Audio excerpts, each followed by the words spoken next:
Bienvenue dans Masquer les émotions.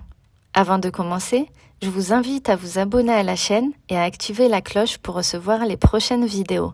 Et si la vidéo vous plaît, n'hésitez pas à la liker, à laisser un commentaire et à la partager autour de vous. Allez, bon visionnage. Salam alaikum. Wa alaikum salam. J'espère que tu vas bien.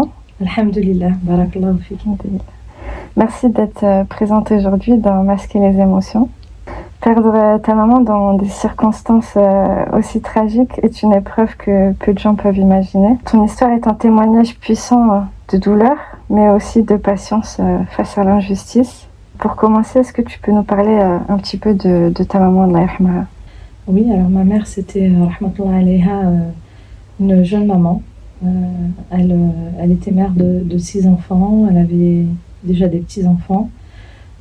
C'était une maman qu'on considérait un peu comme une maman lionne. Elle protégeait, elle était très protectrice. On avait un lien fort du fait qu'on n'avait pas beaucoup de différence d'âge. On avait à peine 20 ans, elle et moi, et on avait plus une relation, on se confiait beaucoup l'une à l'autre. On était tous assez fusionnels avec elle. Chacun de mes frères et sœurs avait sa relation avec ma mère, mais finalement, il y avait une forme d'harmonie en fait. Elle était très investie auprès de mes petits frères et sœurs. Elle était très investie auprès de nous. C'est une maman qui a élevé ses enfants seule. Donc elle a toujours été confrontée à la rudesse de la vie. Et non, alhamdoulilah, elle a toujours été là pour nous. C'est une maman sur qui on pouvait compter, qui était là dans tous les moments, les bons, les mauvais. C'était aussi une fille. Elle était proche de sa mère. C'était une sœur. C'était une grande sœur qui était très aimée de ses frères. Une petite sœur qui était très aimée de son grand frère. Donc c'est vrai qu'elle avait une place centrale dans notre famille. C'était un peu elle, le lien avec tout le monde. C'était une voisine appréciée. Enfin, je veux dire, vraiment, elle était impliquée dans beaucoup de domaines, tant sur le plan familial que dans les associations sportives pour mes frères et sœurs, que auprès de ses voisins. Subhanallah, tout au long de sa vie. Et c'est surtout au moment où elle est décédée qu'on a vu qu'il y avait vraiment beaucoup de gens qui l'appréciaient. Et donc, la relation que vous partagez, tu m'as dit que vous n'avez pas beaucoup d'écart. Et du coup, que c'était très fusionnel, c'est ça? Oui, moi, dans ma vie, elle avait un rôle important. On se voyait quotidiennement. On habitait à côté l'une de l'autre. On n'était pas loin. Mes enfants étaient fusionnels avec elle. Elle avait une relation très particulière avec ses petits-enfants. Elle était très, très proche d'eux. On était tous les jours chez elle. On s'appelait le matin au réveil. Je veux dire, il y avait on se parlait quotidiennement et plusieurs fois dans la journée, j'étais au courant de tout ce qui se passait dans sa vie, elle était au courant de tout ce qui se passait dans la mienne. C'était une confidente, mais pas que pour moi, pour mes frères et sœurs aussi.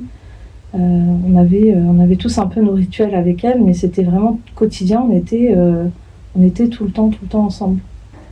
Et du coup, comment tu as appris la tragique nouvelle et est-ce que tu peux nous raconter ce qui s'est passé? Alors c'était en 2019, subhanallah, je venais de déposer mes enfants à l'école et ma mère était partie depuis quelques jours à l'étranger. On n'avait plus de ses nouvelles depuis presque 48 heures.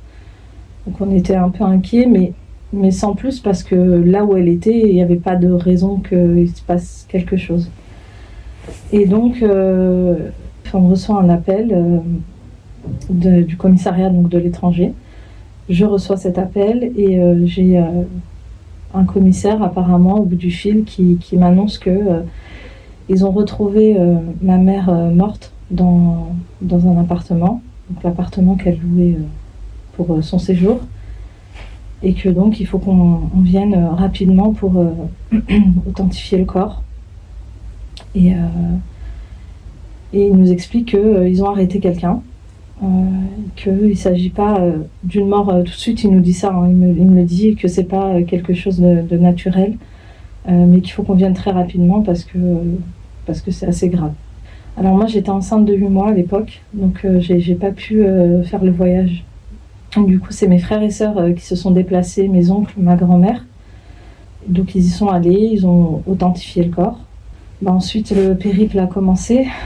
On est rentré dans une épreuve en fait qu'on soupçonnait même pas qu'il pouvait exister.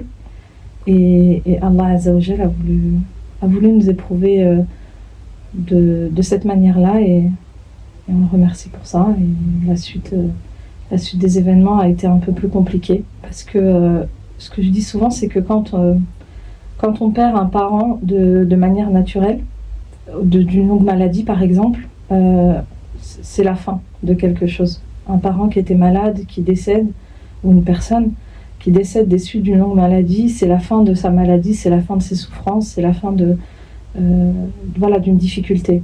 Mais quand on perd un proche ou un parent, là en l'occurrence ma mère, d'une mort criminelle, j'ai envie de dire, c'est le début de quelque chose, c'est le début de procédure, c'est le début de procédures dont on ne sait même pas en fait quelles vont être la finalité. C'est aussi le début de quelque chose qui est compliqué parce que il y a plein de gens étrangers qui vont venir porter des jugements en fait sur qui elle était, sur ce qu'elle a fait, mais sur, j'ai envie de dire, une virgule sur le livre qu'elle a vu en fait. Ils vont juste parler de l'instant où elle est morte, ou le moment qui l'a précédée, le court moment qui l'a précédée, et ils vont pas parler du fait qu'elle était mère, du fait qu'elle était grand-mère, du fait qu'elle était amie, cousine, nièce, sœur, tout ça ils en parlent pas. Ils prennent vraiment juste en compte elle, le fait qu'elle soit morte dans ces conditions-là et la personne qui l'a agressée. Et ça c'est dur. C'est dur parce que nous, notre vie, elle a été chamboulée à tous, que ce soit mes frères et sœurs, moi, ma grand-mère, enfin mes oncles, tout le monde.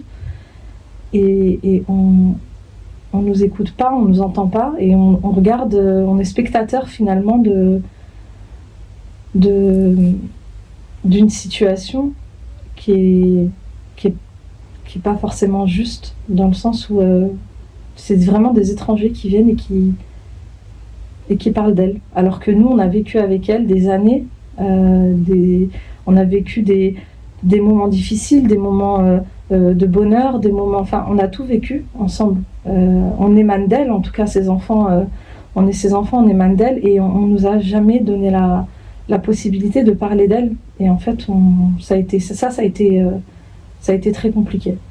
Et puis après, il y a tout l'aspect judiciaire, donc toute la procédure et tout ce qui s'y réfère en fait. Du coup, il y a eu une enquête ? Il y a eu une enquête qui a été faite de manière assez survolée. Nous, on n'a jamais été entendus. On n'a pas pu parler, on n'a pas pu témoigner. Il y a des zones d'ombre dans l'enquête. Jusqu'à aujourd'hui, ça fait 6 ans, on ne sait toujours pas quelles sont les réelles causes de la mort de ma mère. On sait juste ce qu'il y a sur le rapport de première constatation, parce qu'en fait, il y a eu un rapport établi par un premier médecin. Donc c'est celui qui a fait les premières constatations, où il explique qu'il y a pas mal de choses sur son corps. Il y avait des ecchymoses, elle a été, moi je dirais torturée, mais après, d'un point de vue juridique, je ne sais pas si eux ils considèrent que c'est de la torture, mais elle a été ébouillantée, elle s'est faite frapper. Elle avait une contusion au niveau du nez, elle avait des ecchymoses de partout. Et donc ça, c'est le rapport des premières constatations. Sauf qu'on a un rapport d'autopsie qui, derrière, ne montre plus tout ça. Et il y a cette première zone d'ombre, en fait, qui fait qu'on n'a pas de réponse sur ce qui s'est passé réellement et les causes réelles de sa mort. Donc on est encore on va dire en suspens, et pour commencer un travail de deuil sans ces éléments-là, c'est un petit peu compliqué. Parce que très naturellement, quand on apprend que sa maman elle s'est faite agresser et que de cette agression elle en est morte, l'humain il a son instinct. L'instinct c'est tout de suite de se dire je veux me venger, je veux savoir ce qui s'est passé, il y a plein de choses qui viennent et qui se mélangent. Et après, on a alhamdoulilah, la foi qui vient et qui vient tempérer tout ça et qui nous rappelle que c'est une épreuve, que les choses elles se sont passées comme Allah l'a décrété et que ça ne pouvait pas se passer autrement que comme ça s'est passé. Et donc ça nous apaise de savoir que cette personne elle sera jugée quoi qu'il arrive de la meilleure des manières. C'est juste qu'il faut patienter. Et du coup, donc pour toi, t'as remarqué des erreurs ou un manque de sérieux dans l'enquête, c'est ça? Il y a clairement des zones d'ombre. On est passé par la voie légale. Il y a eu une instruction qui a été faite par un juge d'instruction. Et c'est là que normalement l'enquête aurait dû être faite, mais malheureusement, il manque trop d'éléments. Il y a des questions qui n'ont pas été posées. Dans le dossier, on a des éléments vraiment qui démontrent que cette personne, elle est malfaisante. Il a laissé ma mère dans l'appartement. Il est rentré chez lui, il s'est changé. Tout ça, c'est dans les PV qu'on a récupéré du commissariat. Et c'est lui qui le dit, qu'il l'a laissé et qu'il est parti, et qu'il s'est changé, qu'il a été boire un café. Enfin, il a fait plein de choses pour retourner à l'appartement avec un ami à lui et dire à son ami, voilà, je t'ai ramené alors que ma mère était étendue là pour que tu vois que je ne l'ai pas tuée. Mais ma mère était déjà morte en fait. Donc, et c'est son ami qui a appelé la police. À aucun moment il a appelé ni la police ni les secours parce que si ça avait été un accident, je pense que spontanément il aurait appelé les urgences enfin, je veux dire, ça coule de source. Si c'est un accident, que t'as rien à te reprocher, t'appelles les secours. Et là, c'est pas du tout ce qui s'est passé. Donc il y a vraiment beaucoup de zones d'ombre. C'est une histoire qui s'est complexifiée, mais avec les témoignages en fait. C'est les gens qui l'ont rendu compliqué.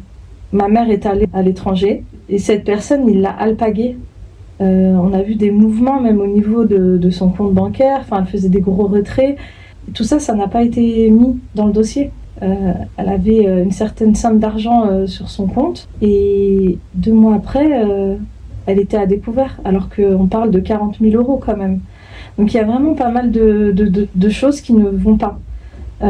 Aussi, on a le médecin légiste qui nous dit que ma mère, elle avait, donc ça c'est vraiment celui qui a fait le rapport d'autopsie, qui nous dit qu'elle avait un foie un peu gros, un cœur un peu gros par rapport à la moyenne. Et que peut-être elle avait une cardiomyopathie ou une cardiopathie, enfin une maladie du cœur. Peut-être que c'est ça elle a peut-être fait un arrêt cardiaque, mais en effet elle a été agressée. Mais on peut pas, enfin, il dit elle a été agressée, elle est morte, mais on peut pas dire que c'est l'agression qui l'a tuée. Donc il y a plein d'éléments qui nous sont donnés et qui nous laissent en fait sur notre faim. Et on se dit mais c'est pas, enfin, ça n'a pas été géré correctement. Mais depuis le début, elle a été, j'ai envie de dire même sa dépouille, elle a été maltraitée. Sa dépouille, elle a été maltraitée. Elle a souffert avant sa mort, en mourant, et même après, en fait, son corps, sa dépouille n'a pas été respectée. On a volé son or sur elle à la morgue. Ensuite, on l'a laissée pendant 48 heures presque dans un couloir. Elle n'était même pas dans un frigo.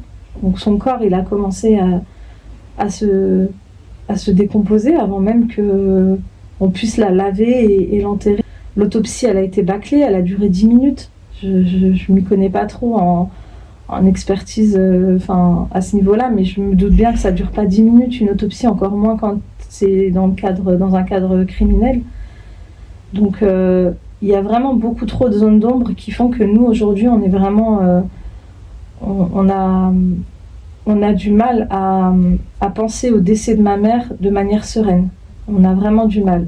Mais la vie a repris ses droits, en fait. Elle reprend ses droits de manière presque instantanée. Parce que quand on apprend la nouvelle, derrière nous, on a nos enfants. Moi, j'avais mes petits frères et sœurs qui étaient encore très jeunes. J'avais une petite sœur de 13 ans, un frère de 15 et un autre qui était à peine majeur. Donc, on peut pas fléchir, on peut pas tomber, on doit rester debout parce que on est la grande et que si nous on tombe, ils vont pas avoir de béquille à laquelle se tenir.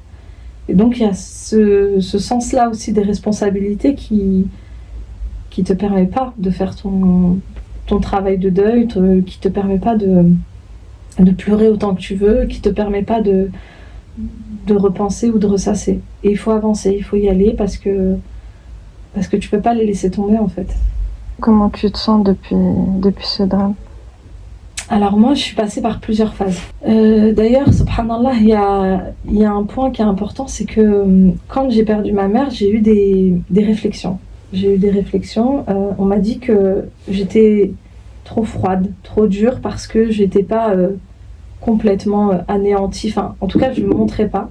Et donc, le fait de ne pas être tout le temps là à pleurer et à me lamenter, on m'a dit tu parais quand même un peu froide, comme si le décès de ta mère ne t'avait pas impacté. Ça, c'est une parole qui est évidemment extrêmement dure à entendre, parce que s'il y a bien quelqu'un qui a été impacté, c'est moi, je suis sa fille, et comme tous ces enfants, on a tous été impactés, on a perdu une partie de nous-mêmes, une maman, un papa, enfin je veux dire, les parents, on émane d'eux, et souvent c'est eux qu'on essaie de rendre fiers. Donc c'est vrai que quand on se prend ces réflexions-là, c'est vraiment l'épreuve dans l'épreuve. Et ça vient souvent de personnes qui viennent présenter leurs condoléances d'une manière... je ne sais pas quelle est l'intention en fait à travers cela, mais ça a été difficile. Pour moi, ça a été difficile à entendre. Et la réalité, c'est pas que j'avais pas envie de pleurer, parce que comme tout le monde, j'ai pleuré, mais j'avais pas envie de pleurer devant tout le monde. J'avais pas envie qu'on me voie complètement diminuée et pas forte. Déjà parce que j'étais enceinte, j'avais un enfant dans le ventre et que je voulais pas que ça l'impacte. Donc il y a l'instinct maternel. Et ensuite, j'avais mes frères et sœurs je voulais qu'ils tiennent aussi. Et je voulais pas qu'ils sombrent. Donc c'est vrai que c'est ces réflexions-là qui ont été faites. Elles ont été un peu dures. Les questions qui sont posées aussi un petit peu de manière intime, de quoi elle est morte, comment, quand, pourquoi, enfin, alors que nous-mêmes on n'a pas les réponses, et que je vous dis 6 ans après on les a toujours pas. Et est-ce que vous en discutez entre vous avec tes frères et sœurs et puis ta grand-mère? Oui, en fait tout le temps. Déjà, on parle tout le temps de ma mère parce qu'elle était, comme je vous l'ai dit au début, elle avait une place centrale. L'Aïd, c'était chez elle. Les fêtes, c'était chez elle, que ce soit l'Aïd, que ce soit les naissances. Quand on faisait les aqiqa, je me suis mariée chez elle. Vraiment, elle avait cette place centrale-là. Et donc, le premier Eid, par exemple, sans ma mère, ça a été très, très, très compliqué. Ramadan, c'était chez elle, on allait prendre le ftour chez elle, et si on n'allait pas chez elle, elle nous préparait à chacun nos plats en fait, enfin ce qu'on aimait, et vraiment elle préparait ce que chacun aimait. Et ça, c'est quand on perd sa mère, c'est ces détails-là en fait qui font que c'est difficile. Ma mère, elle avait aussi une relation particulière avec ses beaux enfants, parce qu'on est tous mariés, enfin les 3 plus grands en tout cas, on est mariés. Il l'appréciait vraiment, il l'aimait vraiment beaucoup. Et donc ça a été dur pour tout le monde. Ça a été dur donc vraiment, vraiment pour tout le monde. Et il y a un impact aussi qu'on sous-estime, c'est les beaux enfants. Les maris, les femmes, les épouses de ceux qui perdent leurs parents. Souvent ils sont négligés. Et souvent on n'est pas juste avec eux, parce qu'on se dit c'était pas ta mère, c'était pas ton père, donc tu peux pas comprendre. Surtout quand ils ont encore leurs parents, et c'est pas vrai. En tout cas, nous, dans notre cas, c'est pas vrai. Vraiment, tout le monde a été affecté. Ma belle-sœur, mon beau-frère, jusqu'à maintenant, il n'arrive pas à parler de ma mère. Donc ça fait 6 ans, il n'arrive pas à parler de ma mère. Mon mari, c'est compliqué. C'est avec lui que j'arrive à en parler le plus et que j'arrive à extérioriser. Et puis c'est lui qui m'a vu finalement pleurer. C'est lui qui a subi les terreurs nocturnes que j'ai eues après. Enfin, c'est lui qui était à mes côtés. Donc ils vivent aussi ça, et c'est vraiment pas faire un bon procès que de dire non, tu peux pas comprendre parce que c'est pas ta maman, c'est pas ton papa. Si, vraiment ils comprennent, ils ressentent. Et parfois, ils ont même la double peine, c'est qu'ils ont perdu quand même un membre de leur belle famille, qui est pas n'importe qui. Et puis ils voient leur épouse ou leur époux dans le mal, dans la difficulté, dans la peine, dans la douleur. et ils peuvent rien faire. Donc ce sentiment d'impuissance là aussi, enfin voilà, pour moi c'était important aussi de le dire parce que souvent on leur fait on les néglige et comme on nous a négligé nous pour le procès, j'ai pas envie qu'on les néglige. Je pense que c'est important d'en parler. Quel impact cette tragédie elle a eu sur ta vie personnelle? Ah bah moi ça a été un chamboulement total. Déjà nous on était allés s'installer à l'étranger, on est revenu pour raison médicale puisque j'étais enceinte à cette époque. Et puis finalement notre projet d'installation à l'étranger il a été avorté. Puisqu'il a fallu s'occuper après de mes petits frères et sœurs qui ont été repris par ma grand-mère, qui elle aussi a une très très grande place dans notre vie, dans notre famille. Donc ils sont allés vivre chez ma grand-mère, mais ma grand-mère est un peu avancée en âge et surtout elle a des gros soucis de santé. Donc on a dû s'organiser un peu tous pour être près d'elle. Moi, j'ai pu m'installer même dans son immeuble, donc alhamdoulilah, je suis quotidiennement avec elle. Mon frère est dans la même ville, donc lui aussi, il est vraiment très souvent là. Et puis ma sœur, elle habite pas très loin, on est vraiment pas très loin. Et puis j'ai mes oncles qui sont à côté. Tous les projets que chacun avait, ils se sont arrêtés là. On a tous réorganisé notre vie pour rester près les uns des autres, mais après peut-être que c'est aussi, ça a été un peu aussi notre thérapie. C'est-à-dire qu'on avait peut-être besoin aussi d'être ensemble les uns avec les autres. Oui, tu nous as dit que tu étais enceinte de 8 mois. Comment s'est passée la dernière ligne droite avant l'accouchement? Alors, j'ai tenu. En revanche, c'est vraiment après l'accouchement. Puisque moi, ma mère, en fait, elle était toujours très présente pour toutes nos grossesses, à ma sœur et moi. Juste pour vous donner un exemple, je suis jamais allée à l'hôpital avec une valise. Elle me ramenait mes vêtements tous les jours, les vêtements du bébé. Enfin, elle était très impliquée. J'ai jamais mangé la nourriture de l'hôpital. Elle me préparait que ce que j'aimais. Elle était aide-soignante, c'était son métier. Et donc, elle m'aidait même dans les débuts, parce que j'ai eu une césarienne. Elle m'aidait vraiment dans les choses les tâches les plus banales. Donc, elle était extrêmement présente. Ça a été compliqué. Après l'accouchement, ça a été très très dur. Ce qui a été dur, par exemple, c'était d'être à l'hôpital, de pas réussir à bien me lever et qu'elle soit pas là, comme elle l'avait toujours été. Le fait de manger la nourriture de l'hôpital, c'était une première. Il y a eu la chute des hormones et donc du coup, ça a été très dur. En tout cas, mon hospitalisation, elle a été compliquée au niveau émotionnel. Je pleurais beaucoup et la période qui a suivi mon accouchement, elle a été très très compliquée. J'étais vraiment à fleur de peau, je supportais rien. Je me suis laissée aller, j'ai pris beaucoup beaucoup de poids. Je me négligeais, j'étais vraiment pas bien. Ça a été très compliqué. Et en plus, c'est une période particulière parce qu'on peut pas prier quand on vient d'accoucher. On peut pas. Il y a plein de choses qui font que la corde qu'on a avec Allah, elle est un petit peu plus fragile. Et donc voilà. Mais j'ai été par la grâce d'Allah très bien entourée. J'avais des sœurs, des amis qui étaient vraiment vraiment vraiment là pour moi du début à la fin. D'ailleurs, quand j'ai appris le décès de ma mère, j'étais avec mon amie. Je pense que c'est parce qu'elle était avec moi aussi que je me suis pas effondrée. J'étais très bien entourée et avec beaucoup de bienveillance, beaucoup d'amour, beaucoup d'écoute. Et j'ai eu beaucoup de compassion de la part de mon cercle d'amis proches. Et voilà, et puis après, par la suite, on se lève et puis on se dit non, on peut pas rester comme ça, c'est pas possible. Il faut que tu te reprennes en main. T'as des enfants, ça peut pas durer autant en fait. Et donc je me suis reprise en main et alhamdoulilah, toujours bien accompagnée et voilà, je sais pas si on peut dire qu'on remonte la pente, mais en tout cas on apprend à vivre avec ça. Et puis il y a les périodes d'accalmie en fait. C'est jamais, on n'est pas dans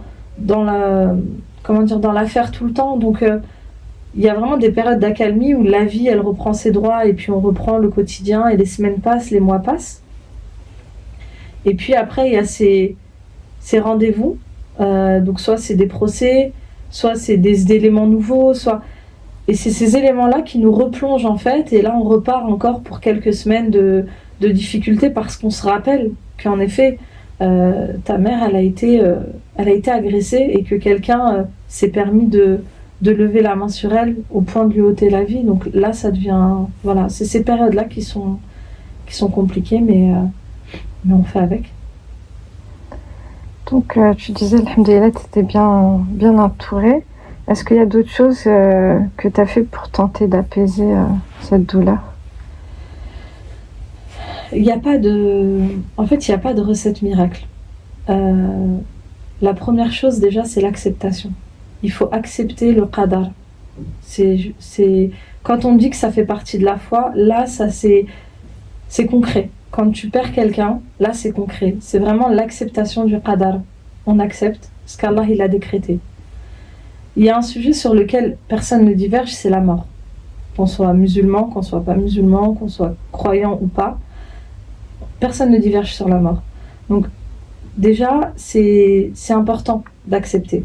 Une fois qu'on a accepté, on peut commencer un travail de deuil.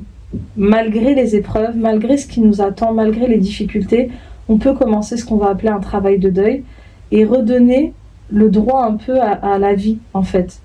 Finalement, quand on dit la vie, elle reprend ses droits, c'est pas vraiment ça, je pense, le vrai terme. C'est plus nous qui redonnons des droits à la vie, en fait. De reprendre le dessus et de continuer. Quand on a des enfants, ça peut être plein de choses. Mais moi je pense vraiment qu'il n'y a pas de recette miracle et que c'est le fait d'accepter le qadar, le fait de s'accrocher à la corde d'Allah, le fait de renforcer sa foi. Parce que plus on va lire le Coran, plus on va voir qu'il y a des personnes qui ont vécu pire. Enfin, je ne sais pas si on peut hiérarchiser les épreuves, mais il y a des personnes qui ont vécu, quand on regarde le prophète Ayyub, alayhi salam, il a été éprouvé dans tout. Ses enfants, il a perdu ses enfants, il a perdu sa santé.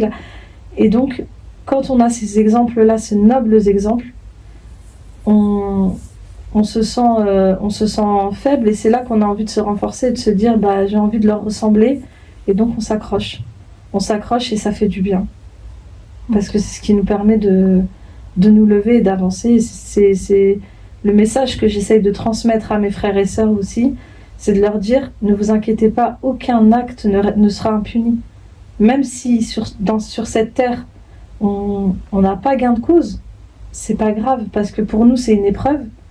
Et qui dit épreuve dit bonne action, donc on est gagnant quoi qu'il arrive. Mais c'est vrai que là, je vous parle 6 ans après. Donc il y a un travail à faire, c'est un travail quotidien. Il faut être bien entouré, il faut être entouré par des gens qui le rappellent. Moi, je sais que j'ai eu des moments où ça allait pas du tout. Et si mon mari, par exemple, me disait pas c'était le qadar, juste cette phrase, le fait de me rappeler que c'était le qadar, ça m'a apaisée. Est-ce que le procès a pu t'apporter des réponses? Je ne sais pas si on peut dire qu'il nous a apporté des réponses. Il nous a apporté des éléments, on va dire. On a compris certaines choses. En revanche, il ne nous a pas apporté la réponse qu'on attendait. Nous, on n'attendait pas tous les détails et tout ce qui s'est passé autour. Ça, c'est vraiment pour les juges et tout ça. Ça ne nous intéresse pas, j'ai envie de dire. Nous, ce qu'on veut savoir, c'est pourquoi il l'a tuée. Et du coup, comment elle est morte, en fait? Et ça, on n'a pas de réponse. Il nie et on ne sait toujours pas de quoi, concrètement, elle est morte. Et qu'est-ce que tu espérais, au final, du procès et comment tu vis le verdict? Moi, très honnêtement, j'attendais rien du procès. J'attendais vraiment rien de la procédure judiciaire parce que il n'y a pas un verdict qui peut apaiser ton cœur quand tu perds ton parent ou un proche dans ces circonstances. Mais si je l'ai fait, et si je me suis battue pour le faire, c'est surtout par rapport à mes petits frères et sœurs qui, eux, étaient mineurs à l'époque. Et je voulais pouvoir, à leur âge adulte, leur dire « on a tout fait ». On a tout fait, en tout cas sur cette terre, on a tout fait. Maintenant, il faut accepter qu'on n'a pas cette réponse, mais Allah, il l'a. Donc il faut juste attendre.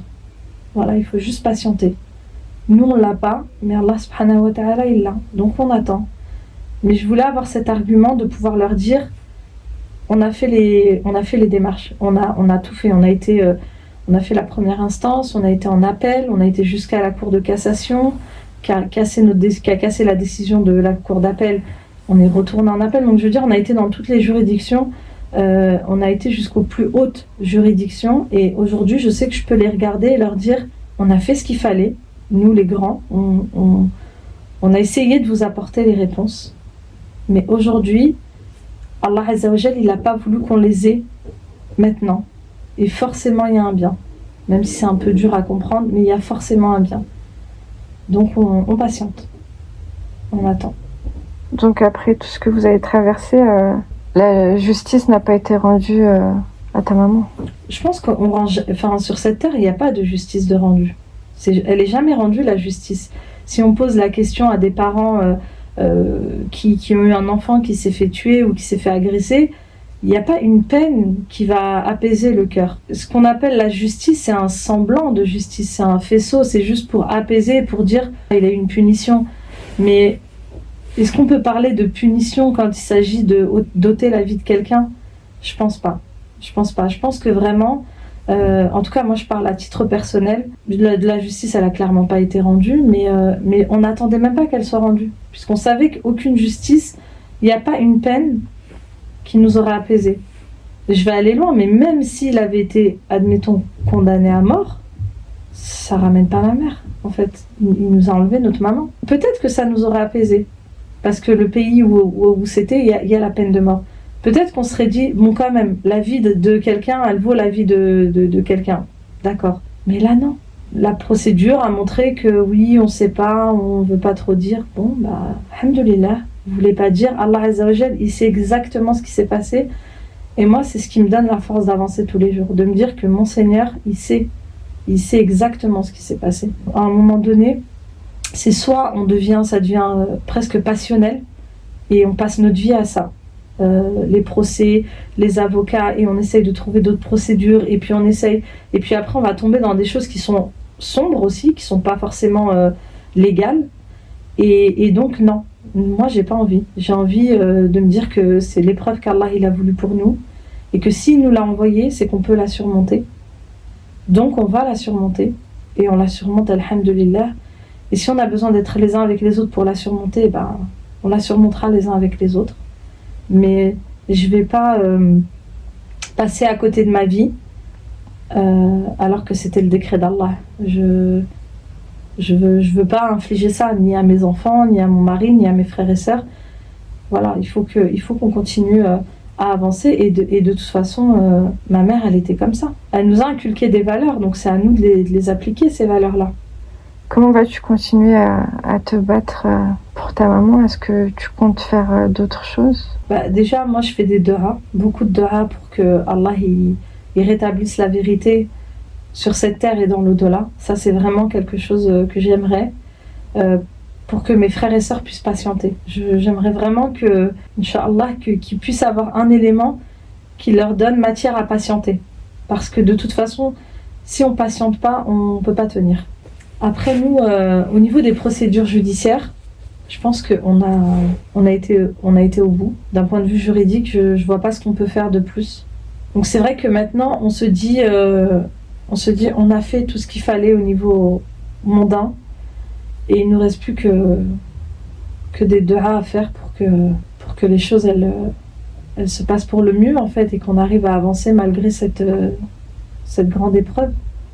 Et est-ce que tu peux nous dire quelle peine lui a été... Alors en première instance, il a eu 25 ans. Il a été jugé à 25 ans. Ah oui, parce que en première instance, il a été jugé pour assassinat.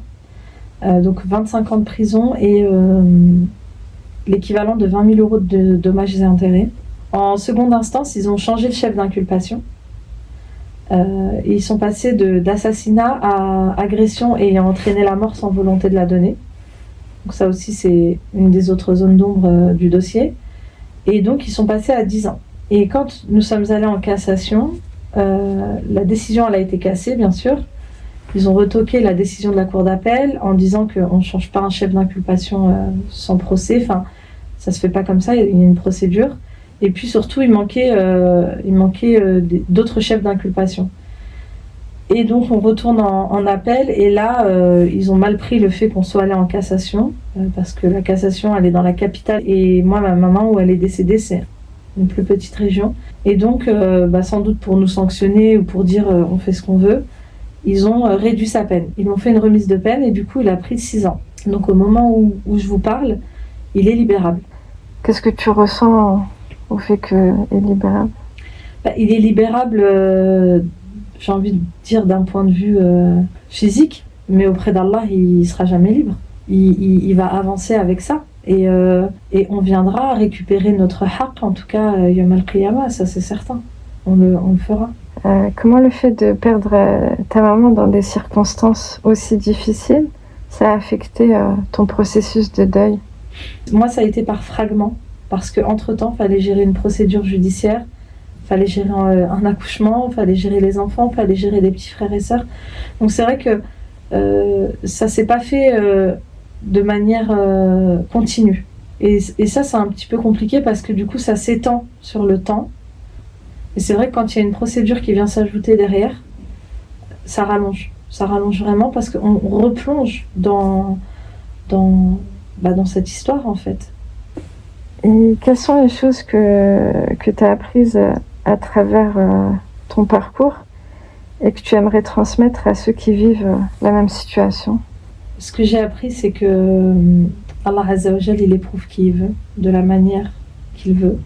Et si j'ai un message à transmettre aux personnes qui peuvent se retrouver dans la même situation que nous, c'est rien n'est insurmontable et qu'Allah, il n'inflige pas à une âme plus qu'elle ne peut endurer.